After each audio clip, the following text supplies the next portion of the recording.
Hi all, welcome to Learnino. നമുക്ക് chemistry KTU group A and ബിയുടെ module 3 and 4 part A important questions നോക്കാം. First question part എയിൽ നമുക്ക് 3 mark questions ആണ് വരുന്നത്. First question distinguish between absorption spectrum and emission spectrum. അപ്പം നമുക്ക് molecular spectroscopy എന്ന് പറയുന്ന ഒരു മൊഡ്യൂളാണ് വരുന്നത്. അപ്പോൾ അതിനകത്ത് 3 മാർക്കിന് ചോദിക്കാൻ പറ്റുന്ന ഒരു ക്വസ്റ്റ്യൻ ആണ് distinguish between absorption spectrum and emission spectrum. അപ്പോൾ നമുക്ക് രണ്ട് ടൈപ്പ് സ്പെക്ട്രംസ് ആണ് based on nature of interaction വരുന്നത്. അബ്സോർപ്ഷൻ സ്പെക്ട്രം, അതായത് when an atoms or molecule undergo transition from lower energy level E1 to higher energy level E2, absorption occur. E1 സ്റ്റേറ്റിലിരിക്കുന്ന ഒരു molecule E2 സ്റ്റേറ്റിലേക്ക് പോകുമ്പോൾ എനർജി അബ്സോർബ് ചെയ്യുന്നു.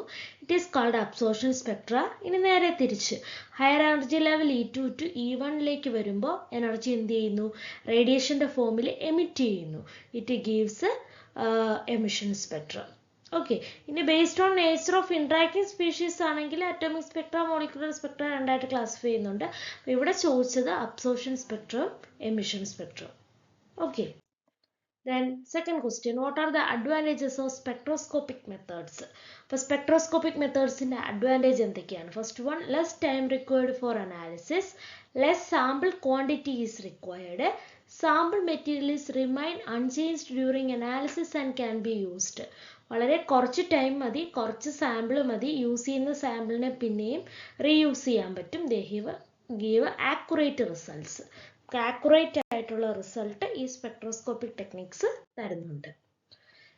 Then third question, write a note on molecular energy level. നമ്മുടെ ഈ സ്പെക്ട്രോസ്കോപ്പിയിൽ different type molecular energy ലെവലിനെ കുറിച്ചിട്ട് ഒരു നോട്ട് എഴുതാൻ.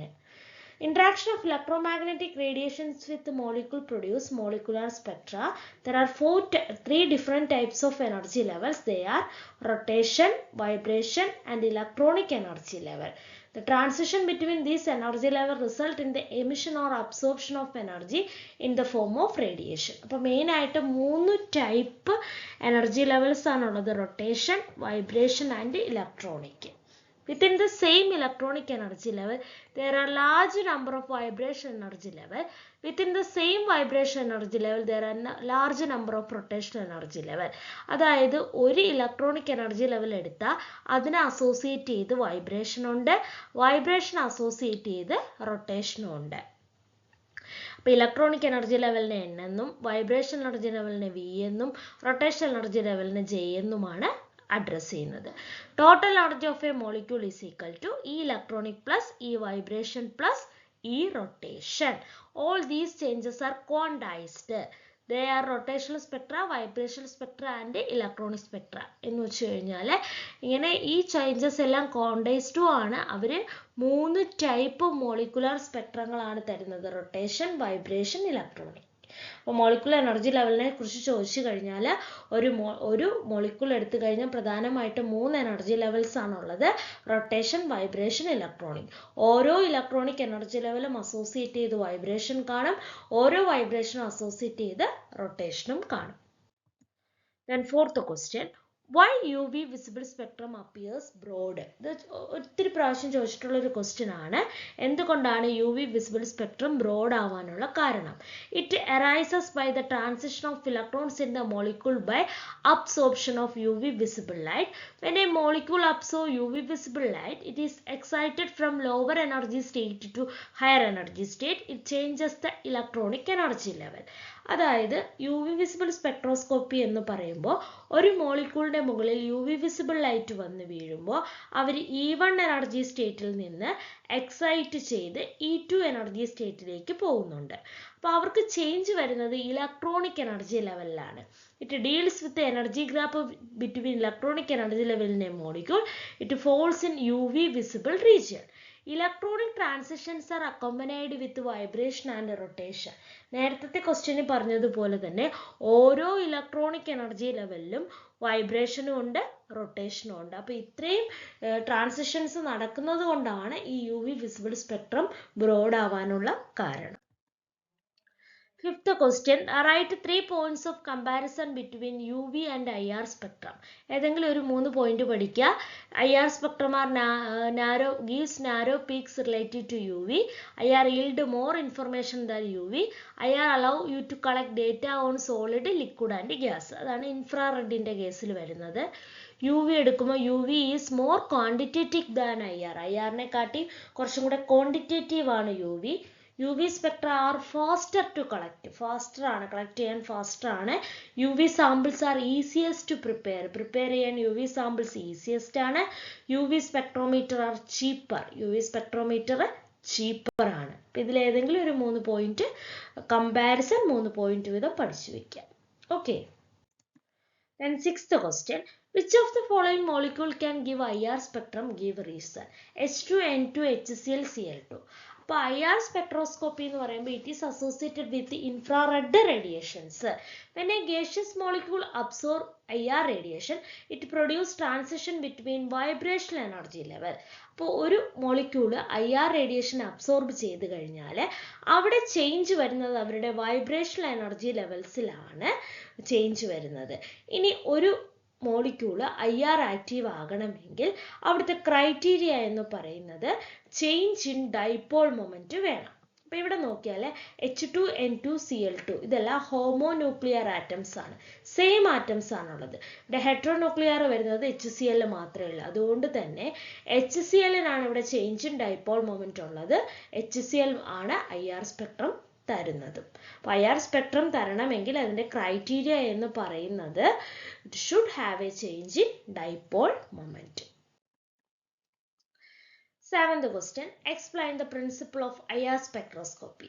IR spectroscopy is concerned with the study of absorption of IR radiation.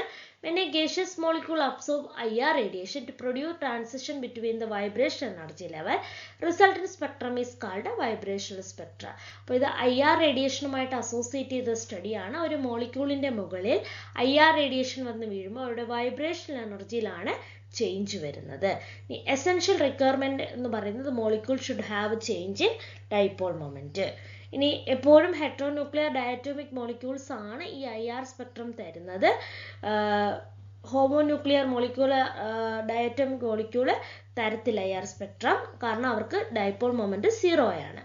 HCl, HBr, H2, NH3 ഇതെല്ലാം dipole moment തരുന്നുണ്ട്. When a gaseous molecule having dipole moment vibrate, it generates electric field which can interact with the electric component of IR radiation. അതായത് ഒരു gaseous മോളിക്യൂളിന് dipole moment ഉണ്ടെങ്കിൽ അവർ vibrate ചെയ്യുമ്പോൾ അത് ഒരു electric ഫീൽഡിനെ generate ചെയ്യുന്നു. ആ ഇലക്ട്രിക് ഫീൽഡും IR റേഡിയേഷൻ്റെ ഇലക്ട്രിക് ഫീൽഡും കൂടെ ഇൻട്രാക്ട് ചെയ്യുന്നത് കൊണ്ടാണ് നമുക്ക് ഈ ഒരു IR സ്പെക്ട്രം കിട്ടുന്നത്. അപ്പോൾ IR സ്പെക്ട്രോസ്കോപ്പി എന്ന് പറഞ്ഞാൽ IR റേഡിയേഷനുമായിട്ട് അസോസിയേറ്റ് ചെയ്തതാണ്. ഒരു മോളിക്യൂളിൻ്റെ മുകളിൽ IR റേഡിയേഷൻ വന്ന് വീണ് കഴിഞ്ഞാൽ വൈബ്രേഷൻ എനർജി ലെവലിലാണ് ചേഞ്ച് വരുന്നത്. Essential component should have change in molecule should have change in dipole moment. Then eighth question, give any 3 application of SEM. SEM means scanning electron microscope. To characterize nanowires and their sensing behavior, for criminal and other forensic investigation, for geological sampling in medical science. ഏതെങ്കിലും ഒരു 3 point പഠിച്ചു വയ്ക്കുക. Then sixth question ഒരു problem ആണ്. A dye solution of concentration 0.04 molar shows absorbance of 0.045 at 530 nanometer, while a test solution of same dye shows absorbance 0.022. Under same condition, find the concentration of the test solution. അതായത് ഒരു dye solution ഉണ്ട്, അതിൻ്റെ concentration 0.04 ആണ്, അതിൻ്റെ absorbents 0.045 ആണ്. ഇനി ഇതിൽ തന്നെ ഒരു ടെസ്റ്റ് സൊല്യൂഷൻ, കുറച്ച് സൊല്യൂഷൻ എടുത്ത് മാറ്റി വയ്ക്കുകയാണ്. അപ്പോൾ അതിൻ്റെ അബ്സോർബൻസ് 0.04 നിന്ന് 0.022 ആയിട്ട് മാറി. ബാക്കിയെല്ലാം സെയിം കണ്ടീഷനാണ്. അങ്ങനെയാണെങ്കിൽ 0.045 നിന്നാണ് അബ്സോർബൻസ് 0.022 ആയിട്ട് മാറി. അങ്ങനെയാണെങ്കിൽ ടെസ്റ്റ് സൊല്യൂഷൻ്റെ കോൺസെൻട്രേഷൻ കണ്ടുപിടിക്കണം. അപ്പോൾ ഇത് ബിയർ-ലാംബേഴ്സ് ലോ അനുസരിച്ചിട്ടുള്ളതാണ്. അപ്പോൾ A is equal to epsilon CT എന്നാണ് ബിയർ-ലാംബേഴ്സ് ലോയുടെ ഇക്വേഷൻ. നമുക്കിവിടെ കമ്പയർ ചെയ്യാനാണ്. സോ എപ്സിലോണും സിയും എപ്സിലോണും ടിയും ഈ ഒരേപോലെ, എപ്സിലോൺ കോൺസ്റ്റന്റുമാണ്, ടി മാറുന്നില്ല, കാരണം സെയിം കണ്ടീഷൻ എന്ന് പറയുന്നുണ്ട്. ഇവിടെ ചേഞ്ച് വരുന്നത് അബ്സോർബൻസിലും കോൺസെൻട്രേഷനിലും മാത്രമേ ഉള്ളൂ. So A1/A2 is equal to C1/C2. അതിൽ നിന്ന് നമുക്ക് അറിയേണ്ടത് C2 ആണ്. അപ്പോൾ A1 0.045/0.022 divided by 0.04 divided by C2. അതിൽ നിന്ന് C2 ചെയ്യുമ്പോഴത്തേക്കിന് 0.0195 മോളാർ എന്ന് വരും. അപ്പോൾ ഇങ്ങനെയാണ് ഈ പ്രോബ്ലം ചെയ്യുന്നത്. ഇതുപോലത്തെ പ്രോബ്ലം ഒത്തിരി തവണ ചോദിച്ചിട്ടുണ്ട്. അപ്പോൾ A1/A2 is equal to C1/C2. അതിൽ നിന്ന് C2 കണ്ടുപിടിക്കുക. ഇനി തിരിച്ച് A1 ആണെങ്കിൽ C2 തന്നേക്കും. A1 A2 കണ്ടുപിടിക്കണമെങ്കിൽ C2 കൂടെ തന്നേക്കും. അപ്പോൾ അങ്ങനെ ഇല്ലാത്തത് നമുക്ക് ഈ ഒരു റിലേഷനിൽ നിന്ന് കണ്ടുപിടിക്കാൻ പറ്റും. Then fourth module. അപ്പോൾ ഫോർത്ത് മൊഡ്യൂൾ വരുന്നത് സീവേജ് വാട്ടർ ട്രീറ്റ്മെൻറ്റും എൻവയോൺമെൻറ്റൽ കെമിസ്ട്രിയും ഒക്കെ വരുന്ന ഒരു മൊഡ്യൂളാണ്. ഇതിനകത്ത് നമുക്ക് 3 മാർക്ക് ക്വസ്റ്റ്യൻ നോക്കാം. Hard water does not produce mass lather with soaps or detergent, give reason. എന്തുകൊണ്ടാണ് ഹാർഡ് വാട്ടർ സോപ്പ് ഉപയോഗിക്കുമ്പോൾ പത തരാത്തത്? Hard water contain high amount of calcium and magnesium. The water does not produce easy and ready lather with soap solution.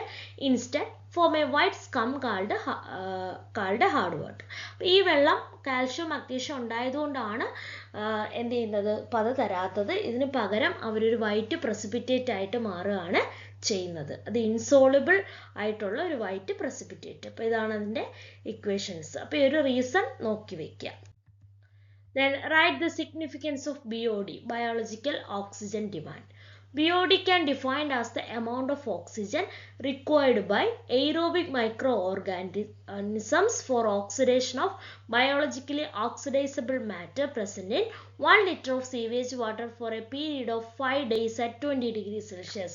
അതായത് 1 litre sewage വാട്ടറിനെ 5 ദിവസത്തേക്ക് 20 degree സെൽഷ്യസിൽ അതിനകത്തുള്ള എന്താണ് biologically oxidisable മാറ്റേഴ്സിനെ decompose ചെയ്യാൻ micro ഓർഗാനിസത്തിന് വേണ്ടുന്ന oxygen.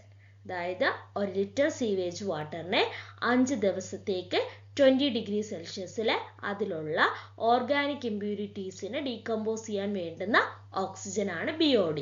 Presence of biologically oxidable substance like carbohydrate increases the BOD of water. ഈ കാർബോഹൈഡ്രേറ്റ്സിൻ്റെ amount കൂടുവാണെങ്കിൽ BOD കൂടും. നമുക്ക് BOD വെച്ചിട്ട് നമുക്ക് പൊല്യൂഷൻ അറിയാനായിട്ട് പറ്റും. അതായത് BOD വാല്യൂ കൂടുതലാണെങ്കിൽ അത്രത്തോളം ഓക്സിജൻ വേണം എന്നാണ്. അപ്പോൾ പൊല്യൂഷൻ കൂടുതലാണെന്നാണ് അതിൻ്റെ അർത്ഥം. Then third question, differentiate between permanent hardness and temporary hardness. എന്താണ് temporary hardness? Temporary hardness is due to the presence of bicarbonate of calcium and magnesium. It is called temporary hardness because it can be removed by simple boiling. It is otherwise called carbonate hardness. അപ്പോൾ കാൽഷ്യത്തിൻ്റെയും മഗ്നീഷ്യത്തിൻ്റെയും bicarbonate കൊണ്ടാണ് ഈ ഒരു temporary hardness വരുന്നത്. Simple boiling വഴി നമുക്കിത് remove ചെയ്യാൻ പറ്റും. It is called carbonate hardness. ഇനി permanent hardness is due to the presence of chlorides and sulfates of calcium and magnesium. Then it is called permanent hardness because it cannot be easily removed by simple boiling. It is called non-carbonate hardness. Okay. List the disadvantages of hard water. Hard water and disadvantage. Scale and sludge formation in boilers. Boilers il mattum sludge form cheyum. Hard water cause boiler corrosion. Hard water does not good for dyeing cloth ഡൈയിങ്ങിന് നല്ലതല്ല. അതുപോലെ തന്നെ bathroom ഫിറ്റിങ്സിലൊക്കെ ഈ continuous ആയിട്ട് hard water വീണ് കഴിഞ്ഞാൽ Staines produce ചെയ്യും. It cos wastage of soap in laundry. എത്ര സോപ്പ് ഉപയോഗിച്ചാലും പത കിട്ടത്തില്ല. അപ്പോൾ സോപ്പിൻ്റെ വേസ്റ്റേജ് ഉണ്ടാവും. ഇതാണ് ഇതിലേതെങ്കിലും ഒരു 4 പോയിന്റ് നോക്കി വയ്ക്കുക. Then fifth question, various steps involving extraction of e-waste from metals. Okay, മെറ്റൽസിൽ നിന്നുള്ള e-waste extraction. E-waste is electronic waste. First, the e-waste should be shredded into tiny pieces after proper sorting and dismantling. Sorting കഴിഞ്ഞിട്ട് ഈ e-wasteകൾ tiny pieces ആയിട്ട് ഷെഡിൽ ചെയ്യുക. Then Dust extraction is carried out by distributing the microscopic waste particle on conveyor belt by shaking. Then evenly dispersed electronic trash particle are then broken down even more. ഇനി അത് കഴിഞ്ഞിട്ട് ഒരു conveyor ബെൽറ്റിലൂടെ ഇത് pass ചെയ്യിക്കുമ്പോഴത്തേക്കിന് കുറച്ചും കൂടെ എന്ത് ചെയ്യും, fine ആയിട്ട് ഇത് ബ്രോക്കൺ ആവും. A strong overhead magnet then separates steel and iron from other debris.